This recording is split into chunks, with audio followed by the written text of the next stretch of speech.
This episode is brought to you by my friend Rebecca Walser, a financial expert who can help you protect your wealth. Book your free call with her team by going to friendofdinesh.com. That's friendofdinesh.com. Coming up, a new Trump indictment. I'll review the substance of this indictment, arguing it's, well, really a big whoop-de-doo.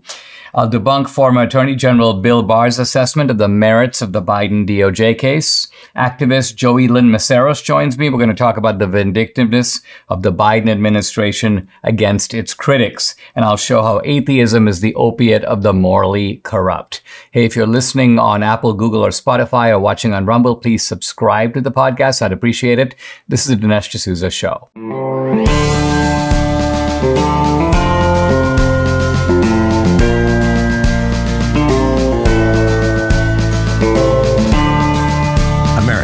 Needs this voice. The times are crazy. In a time of confusion, division, and lies, we need a brave voice of reason, understanding, and truth. This is the Dinesh D'Souza Podcast. Donald Trump is now facing his second indictment. The first one, of course, the Bragg indictment in New York. This indictment is a federal indictment, not a state indictment. It's brought through the auspices of the special counsel, and it's 37 federal counts. Now, I have a lot to say about all this, and I, in fact, printed out the indictment. It was about 50 pages long. I've started reading it. I'm not going to go into the details of the indictment today because I want to read it more carefully. But I do want to issue a kind of caveat, and that is that I see a lot of commentators who go through the indictment and go, well, this is very disturbing, or this is very serious. And the basic assumption that they're making is that everything in the indictment is true. But let's remember that this is alleged, and alleged by people who deserve no trust at all. These are people who will massage words, they will alter meanings, they will take away what they say in the text through a footnote, they will omit evidence that goes the other way, they will collude together. They're relying on the system, in a sense, vindicating them, even though there may be no merits whatsoever. In other words, having no merits to a case doesn't stop these kinds of people.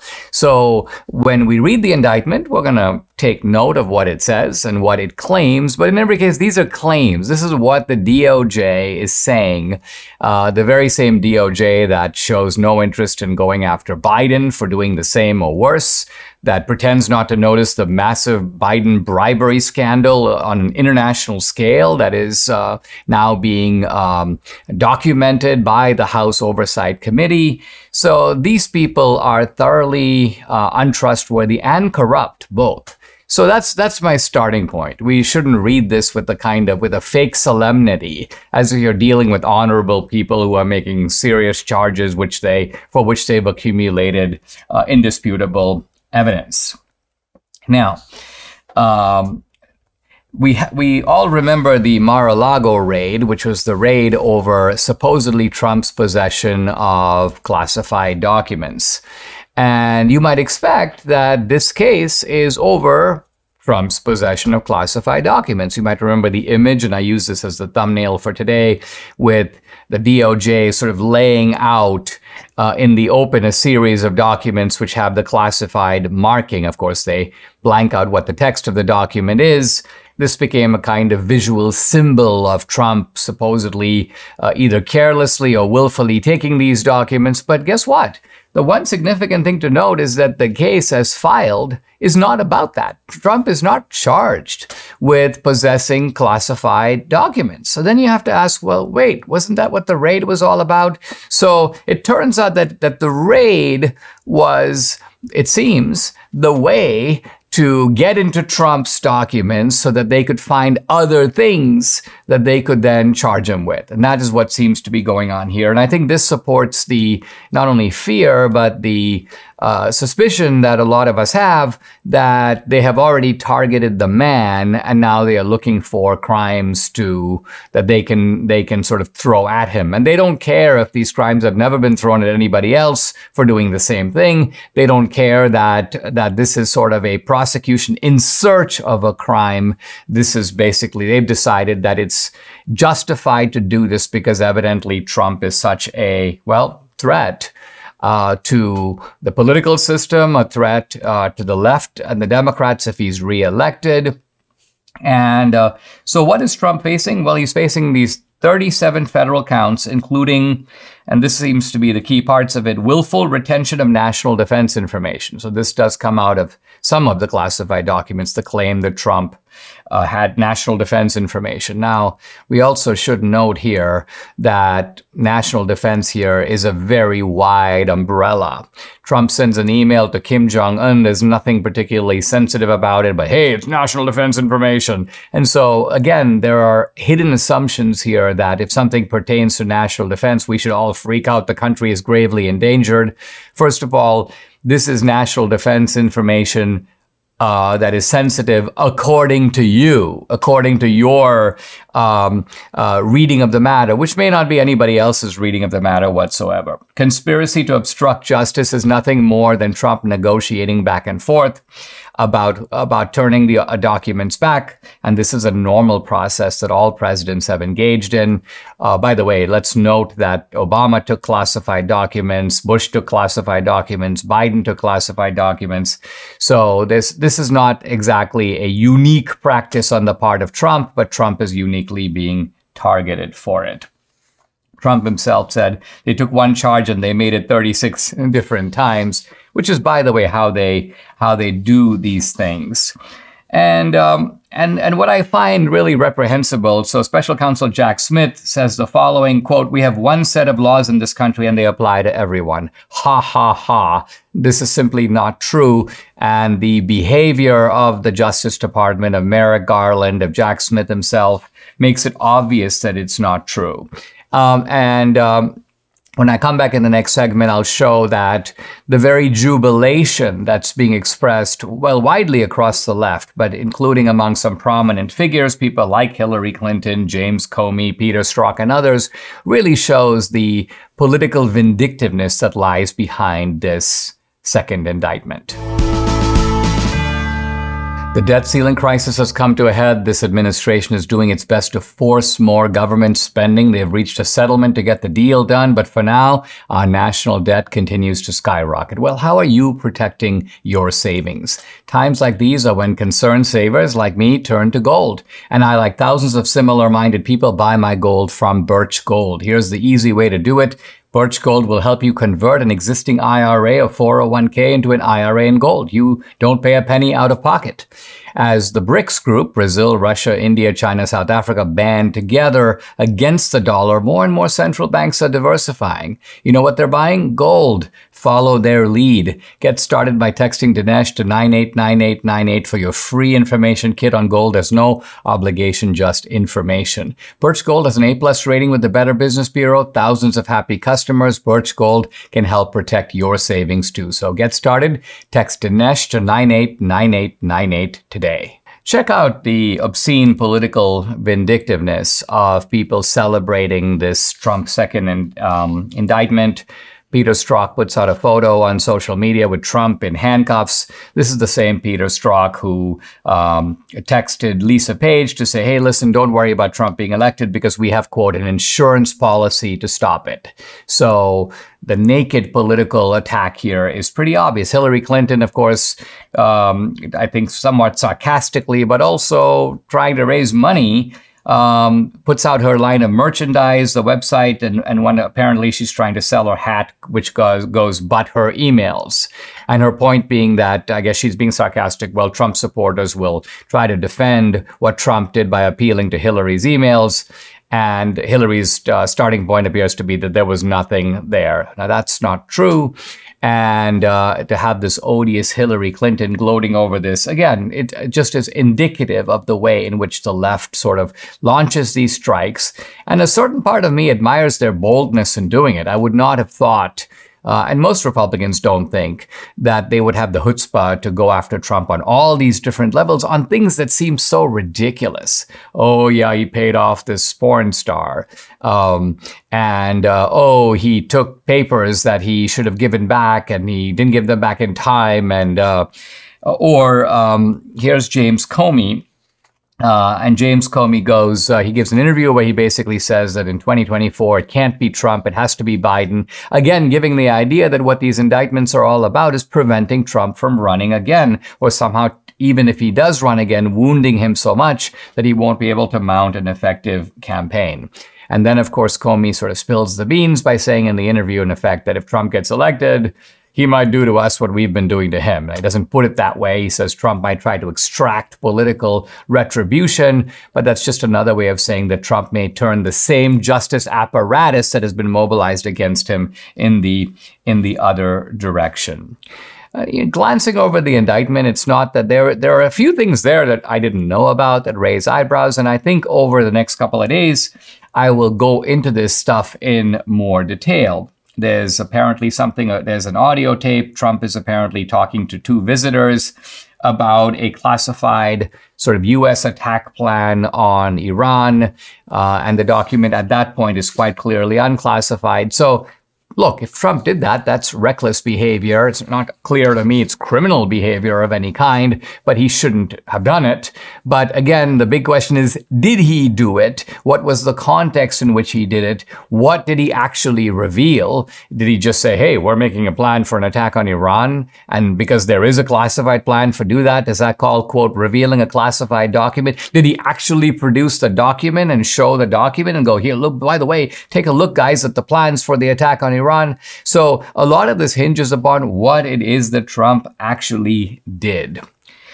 I also think that what's revealing here, Debbie and I were talking this morning about, the strange sort of dog that hasn't barked here. And the dog that hasn't barked here is the united GOP rising to the defense of Trump here and striking out back against the Biden regime.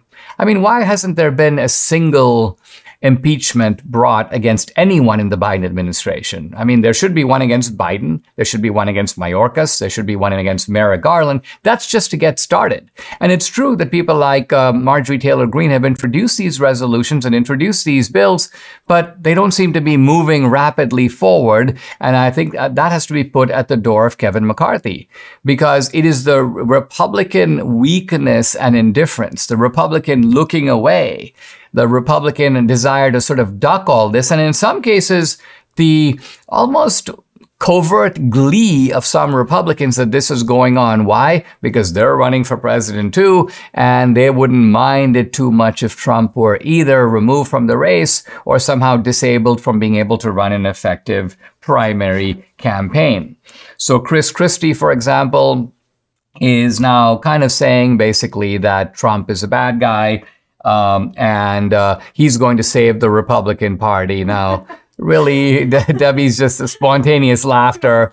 But look, polls have shown that there are 60% of Republicans, this is, by the way, according to a CNN poll, who will not vote for Christie, quote, under any circumstances. So the idea that these guys, or even Asa Hutchinson, who is basically has about the same chance of becoming president as me, and I'm not running. In fact, not only am I not running, I'm not even eligible. And I have a better chance of making it than Asa Hutchinson. But he calls on Trump to, quote, respect the office and end his campaign. In other words, improve my chances of making it, which, by the way, even if Trump stepped aside, Asa, you're not going to make it.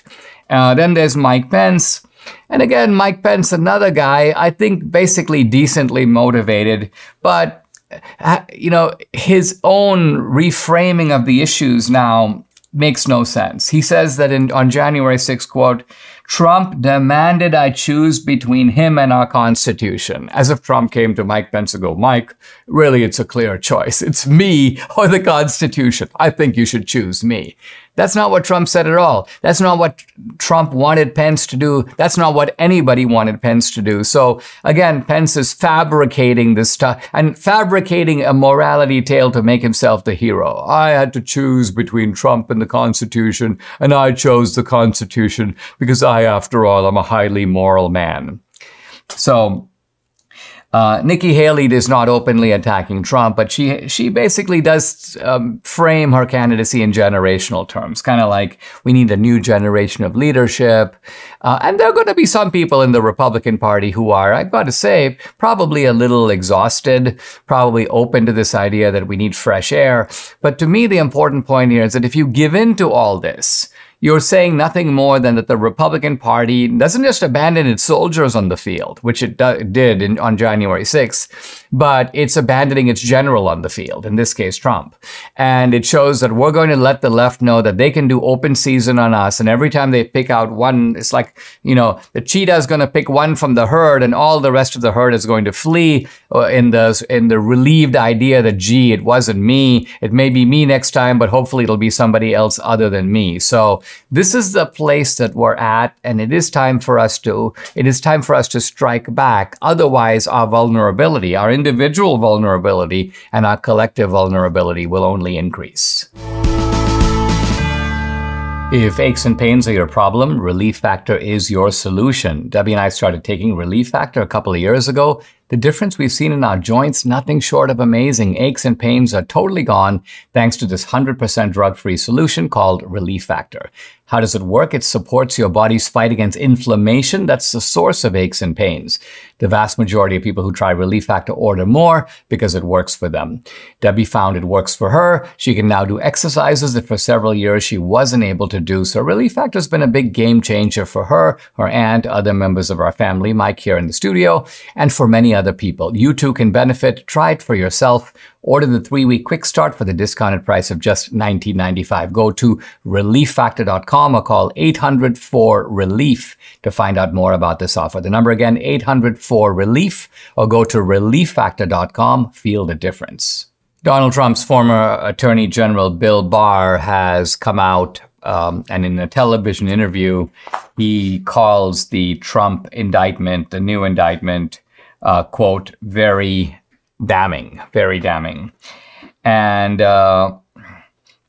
Barr acknowledges that not everything in the indictment may be true, but he says, quote, if even half of the indictment is true, it is very damning.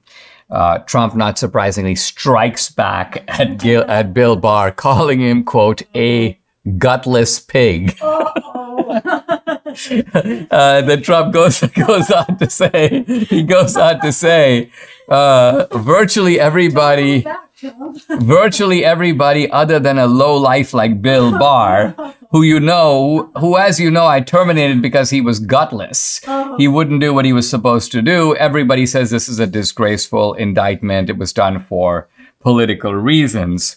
So here we have, look, I mean, I don't think we, again, in a normal political environment, we would say, well, it's Trump's own attorney general. Even he thinks this is bad. But I think we have now come far enough along that we don't have to engage in that kind of foolish reasoning. And it's foolish only because this is a politically motivated business all around. The attack on Trump is politically motivated. What Barr is doing is politically motivated. Now, Barr is taking a little more nuanced position. Barr admits, in fact, in the interview, he says that a lot of the stuff that was done against Trump is bad. And he says, for example, that the New York indictment is without merit. So here's the core of what Barr is saying, quote, this idea of presenting Trump as a victim here, the victim of a witch hunt, is ridiculous. Yes, he's been a victim in the past. Yes, his adversaries have obsessively pursued him with phony claims, and I've been at his side defending him when he's a victim.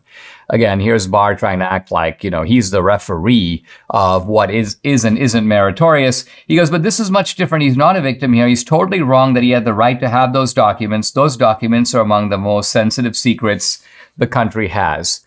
First of all, I suspect that last statement is preposterous. The most sensitive secrets that the country has, the most, are in Trump's possession.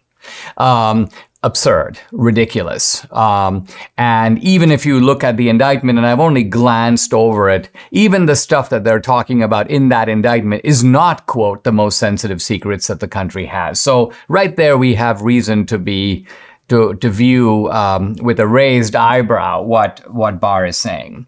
Now, Barr says he was totally wrong that he had the right to have those documents. And I think this is actually debatable. It's debatable because the notion of possessing these documents is a complex process of give and take between the archives. By the way, all of this covered by the Presidential Records Act. And the Presidential Records Act, as I've mentioned before, does not have criminal penalties. It's not a crime to violate the Presidential Records Act. It's merely an act of stubbornness or indifference, and the government has the right to ultimately get the documents back. But the idea that you can have someone facing, and if you look at the end of the indictment, it's rather alarming because it has all these. It talks about all these different counts and it lists the penalties. So I'm just looking at it right now.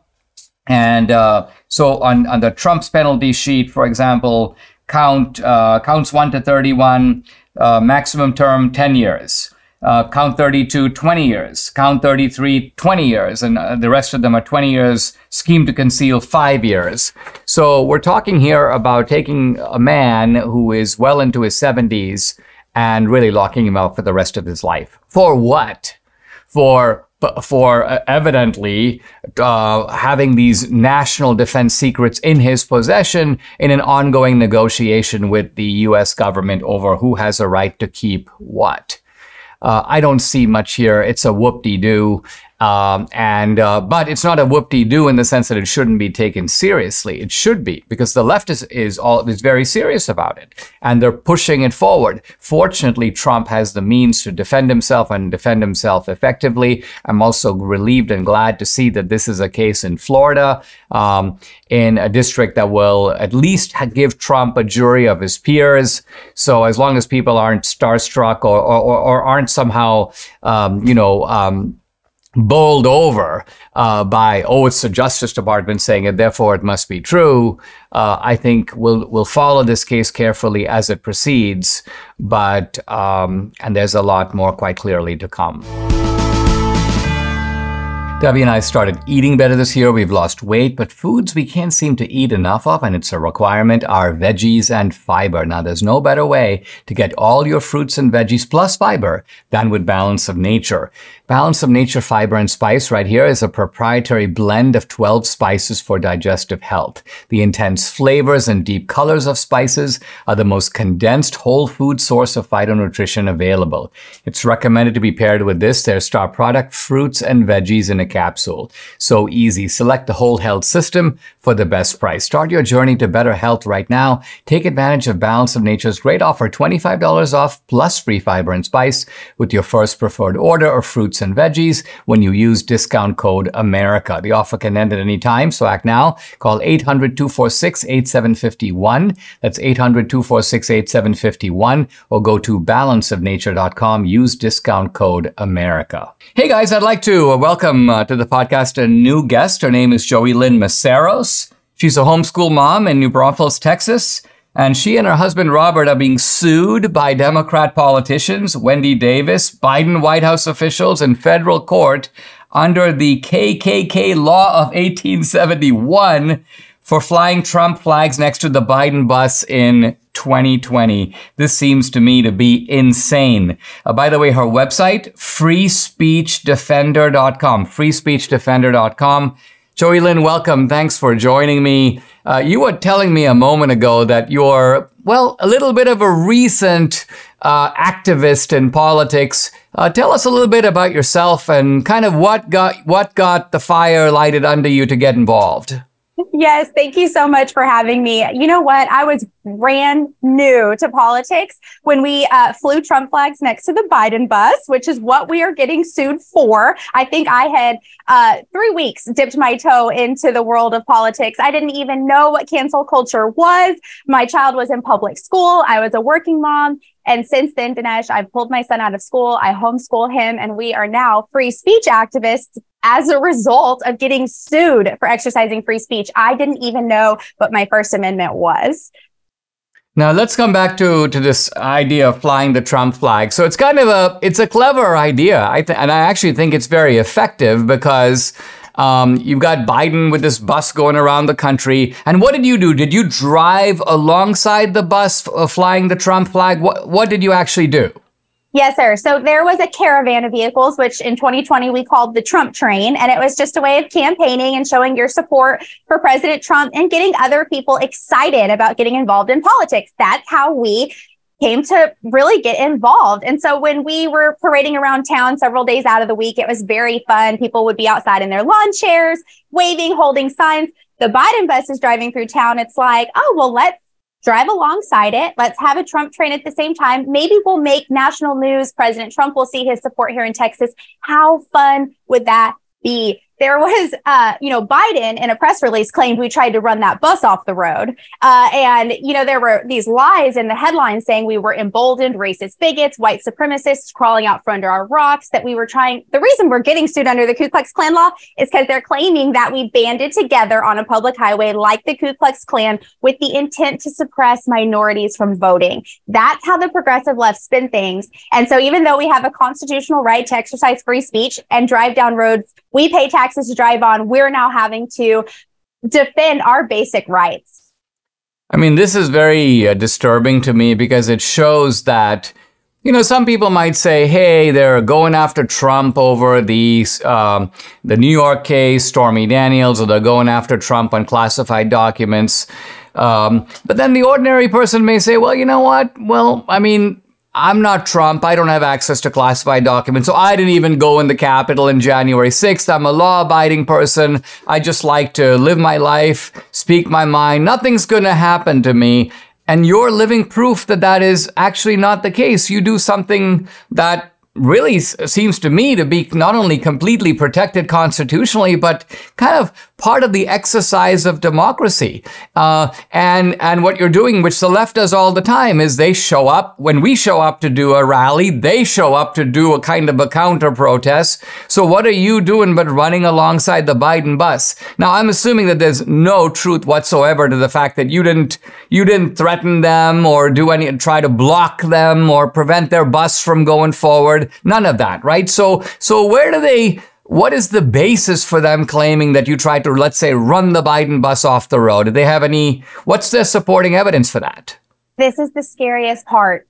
There isn't anything to substantiate these frivolous claims, yet we have been in this lawsuit for 2.5 years. We have tried not once, but twice to get this lawsuit dismissed because they have not met the basic requirements of using the Ku Klux Klan law against us, which would be to prove that we were racially motivated. And they cannot prove this because it doesn't exist, but they've spent 2.5 years trying to interrogate our friends, family, subpoena Facebook, all kinds of stuff. They can't substantiate their claims, but the Obama appointed judge that we're assigned to has ruled that we will go to trial by jury in December, which will be nearly 3.5 years later. And who is named this? What is the name of this Obama judge? This is Judge Robert Pittman. He's in the Western District of Texas. So the jury of our peers will be in Austin, Texas. We're trying to appeal to the Fifth Circuit Court of Appeals, which is much more conservative. And after that is the Supreme Court of the United States.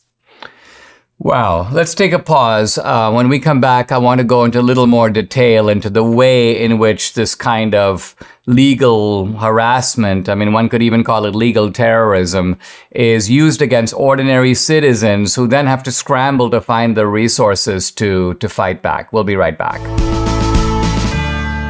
I think when it comes to towels, nothing compares to MyPillow towels. Mike Lindell has really hit a home run with his towels. Imagine having towels that actually work. Now, the MyPillow towels are soft to the touch without the lotiony feel. They have proprietary technology, which makes them highly absorbent. Other towels feel good, but don't absorb. MyPillow towels are available in multiple styles and sizes. They're made with 100% USA cotton. They're machine washable and durable, 10-year warranty, 60-day money-back guarantee. And Mike is running a flash sale on the My Towels 6-piece set for $25 with promo code Dinesh. These towels were regularly $99.98, so an amazing offer. offer, which includes 2 bath towels, 2 hand towels, and 2 washcloths. So take advantage. Call 800-876-0227. The number again, 800-876-0227, or go to mypillow.com. Don't forget to use the promo code DINESH Dinesh. I'm back with Joeylynn Mesaros. We're talking about this absurd attack on her and others for violating the Ku Klux Klan law of 1871. What could be more ridiculous? In any event, the website is freespeechdefender.com. You can also, by the way, follow on Twitter at freespeechdef, DEF, and that's the Twitter handle. Joeylynn, you were saying a moment ago that you're Hispanic. You have sort of a Hispanic sounding last name, but that's your husband's name and he's Czech. But what do you make of this whole notion of Hispanic white supremacists, or in the case of the commentator Larry Elder, the black face of white supremacy? What does a term like white supremacy mean if it is being attributed to people who are not white? It has been so diluted as a tool and a weapon that the progressive left uses whenever they feel like it to create agitation in their audience. And their viewers very rarely do any research for themselves. And so as a result, they activate a very aggressive army against conservatives just under the guise of race, white supremacy, and so on. And so you don't even get a chance to defend yourself. And all reason goes out the window when the left can look at minorities and call them white supremacists. Let's go into the details of this suit. You're being sued and your husband. Are there other families who are being sued? How many families? And talk a little bit about the burden that it imposes on ordinary people when you're suddenly dealing with people on the other side who have resources and you have to scramble to find some. Man, you hit the nail on the head. It has been such a challenge. There initially were 5 defendants listed in this lawsuit, which we had to find out about through CNN because they had a national press release. And that's how we learned we were getting sued, listed by name. And it wasn't until weeks later we actually received the subpoena to understand this is a civil lawsuit. No criminal charges, no laws were broken. This is just on the basis of emotions only. And since then, on the 2-year statute of limitations, the very last day of the deadline, they added 3 more people. So there were a total of 8 defendants, my husband and I being 2 of them. Several of these defendants were too scared to speak up, have gone off the grid. My husband and I are really the most vocal and outspoken about what's going on, this injustice, and trying to activate people to care about defending their basic freedoms. And so since then, the plaintiffs have coerced 2 defendants into settling with a forced apology that no doubt they'll be using to testify against us to substantiate these claims they've yet to be able to do. It's basically like, sign here, sign here, sign here. This is everything we need you to agree to. And we refuse to apologize for exercising basic rights. We will not be intimidated and we won't back down. We want to see a win for free speech rights and we want God to get the glory. So where they plan to make an example out of us, we plan to make an example out of them. How are you dealing with this? I know that there are some organizations on the conservative side that, will defend religious liberty. We recently had Kelly Shackelford on the podcast a few days ago. Have you found organizational support to defend you? And if not, how are you swinging it? I mean, how are you managing? That's a great question. We were shocked to realize there are really no organizations available to help us with this. We have applied to over 50 nonprofits that align with conservative values and say they specialize in defending the First Amendment, but they all focus on religious freedoms. So we fall outside the scope for every single one. That includes Alliance Defending Freedom, Liberty First, the ACLJ, all of the ones that people are like, oh, you should try. We have, and it didn't work. And so the progressive left knows we have holes in our defense to protect our First Amendment. And that's exactly where they're going. So what happens when a homeschool mom and a plumber on a single income gets sued? And there's this Bermuda Triangle of no resources where people either don't want to get involved or there aren't enough resources to stretch for all these attacks we're experiencing. But political free speech is coming under attack more and more by the second, and we ought to have a defense there. So we have been fundraising as independently as we can and with very little support from conservative mainstream media. So it's a huge deal that you're picking up our story. We have tried and tried and tried and just can't. It should be national news. We have the power to set a precedent at the federal level with either way, bad or good here with this lawsuit. And this ought to be something that concerns every single American, as free speech is for everybody. So we started freespeechdefender.com as a hope to equip ourselves in this fight, to be able to be equipped to fight back. They have 20 attorneys, multiple nonprofits funding their lawsuit, unlimited resources. We cashed out our 401k, our savings account, and now we're counting on the help of the American people just to stay in this fight. We're looking at spending upwards of $600,000 in legal defense fees alone, and that's not even what they're asking for compensation, just to kind of paint that picture.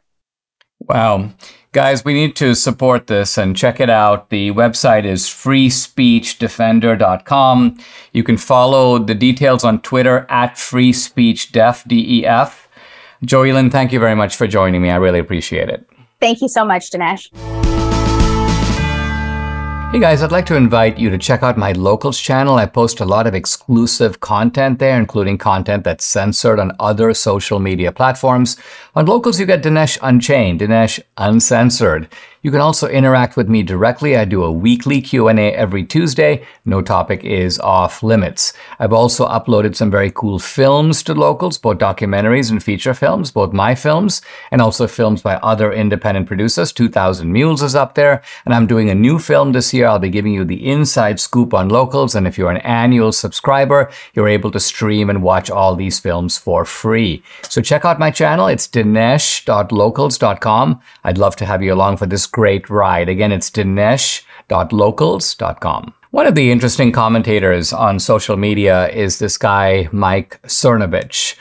And I like Cernovich because he is unpredictable. He is a guy who thinks for himself. He is also bold. He says what he thinks, and he doesn't really worry too much about the consequences. He came out for Trump at a time when there were so many people who would consider you to be an extremist or a kook for supporting Trump. He didn't hesitate to do that. So in that sense, he was one of the early Trumpsters. On the other hand, he's been kind of a fierce advocate for DeSantis. He seemed to be moving in the direction of DeSantis over Trump. But then when Trump had his first indictment, this was the Alvin Bragg case, Cernovich kind of pivoted back and said, wait a minute, this abuse of Trump is so over the top. We sort of have to rally to Trump's defense. And he was also becoming a little skeptical of the way DeSantis was handling the way in which Trump was being treated by the left. So this is a guy who's worth following and worth reading. By the way, his Twitter handle is just @Cernovich. And what I want to do today is discuss a recent tweet that he put out that has to do with Reagan. And I'm discussing it in part because Cernovich is interesting, but in part also because I think it does reflect a wider revisionism among some Trumpsters. And the idea here is that Reagan was really not that good. Reagan was a, well, okay president at best, and Trump was, much better than Reagan. So let me read the quotation, which again is written in Cernovich's somewhat characteristic hyperbole, but nevertheless makes the point. Other than look handsome, what did Ronald Reagan do? So let's start there. The assumption here is that Reagan's only virtue was his good looks, and he didn't really do anything else. So let's look at the details here. What did Reagan do? And then Cernovich goes on to say what Reagan did. Amnesty, meaning for illegals, consulted astrologers, cult magic. By the way, not true.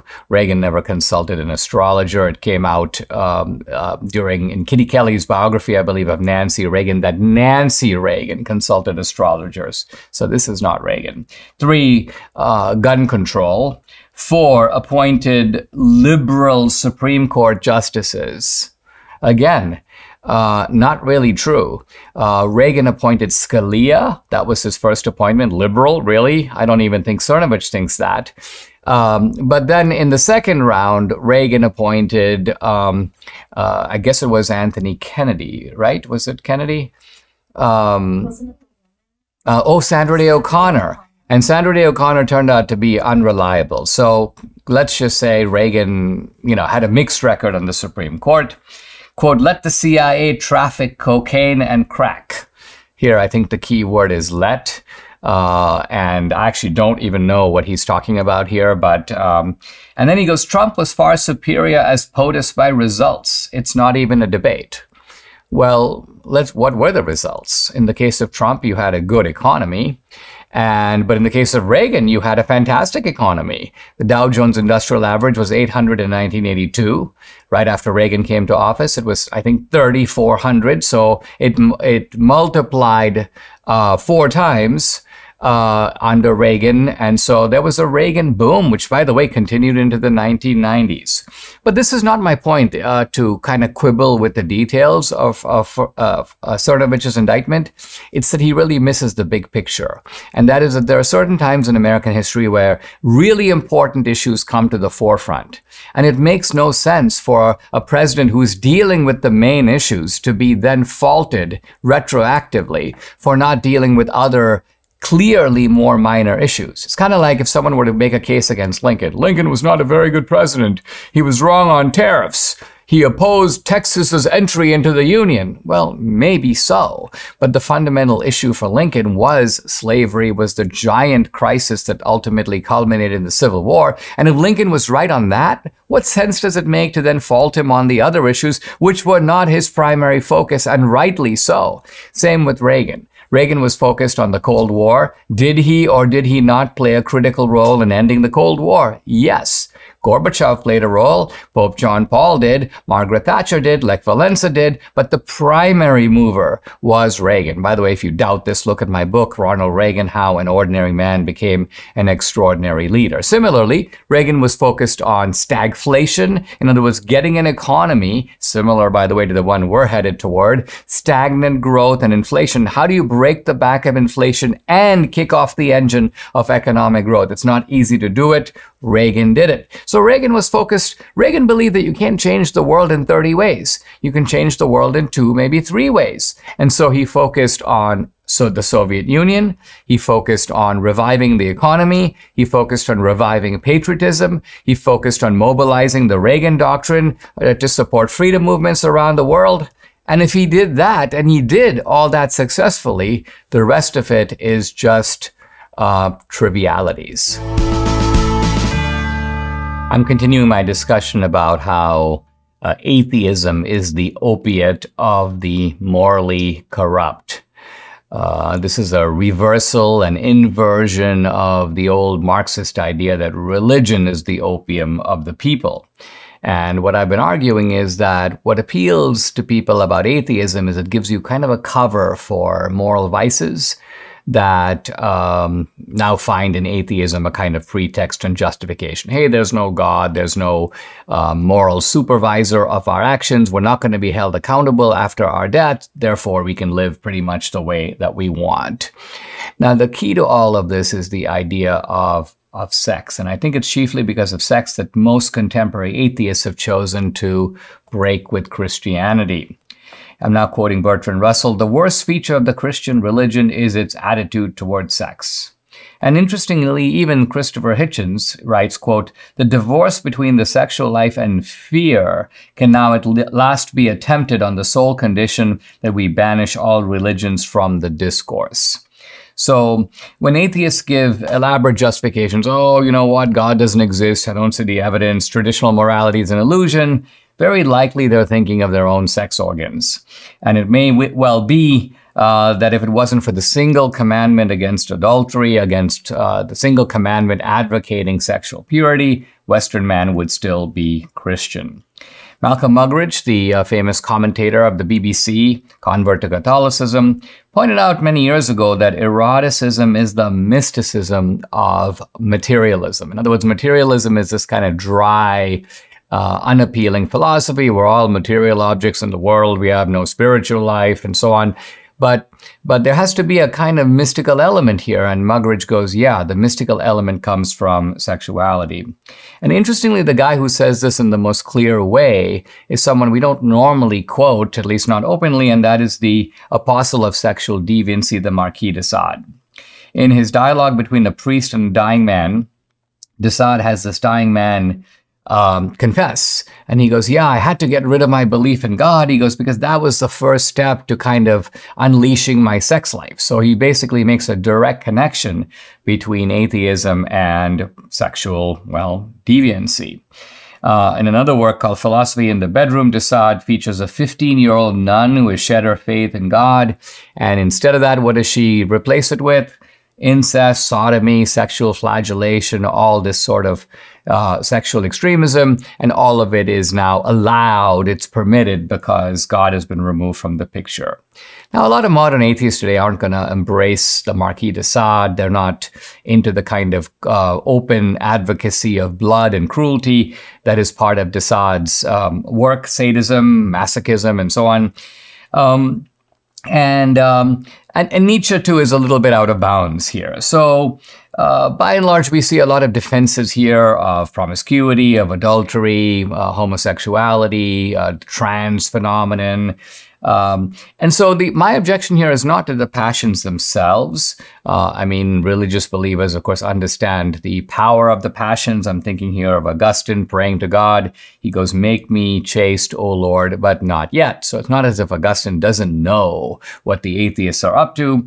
Augustine would not find it puzzling or mysterious that a whole generation of young people today rebel against Christianity. Why?